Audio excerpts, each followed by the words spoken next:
நந்தியின் காதுல போய் நந்தியை தொட்டு நம்ம வாயால நந்தி காதுல நம்மளுடைய கோரிக்கைகளை சொல்றதுங்கிறது மிக மிக தவறான ஒன்று. அது சரியான செயல் அல்ல. ஏன்னா ஆலயங்கள்ல பிரதிஷ்டை செய்யப்பட்டிருக்கக்கூடிய சிலைகளை தொடர்றதுங்கிறது முற்றிலும் தவறானது.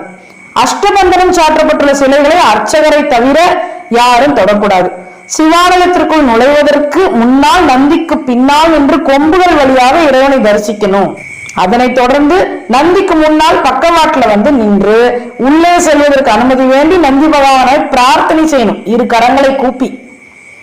எக்காரணத்தை கொண்டும் இறைவனுக்கும் நந்திக்கும் இடையே இறைவனை மறைக்கும் விதமாக சென்று நிற்கக்கூடாது, குறுக்க போகவும் கூடாது. வேண்டுகோளை பிரார்த்தனைகளை நேரடியாக இறைவன் கிட்ட சொல்லலாம். இறைவனை நோக்கி தியானத்தில் அமர்ந்திருக்கக்கூடிய நந்தியினை தொந்தரவு செய்யும் விதமாக அவரை தொட்டு அவரை அணைத்து அவரது காதில் நாம் வேண்டுகோளை சொல்வது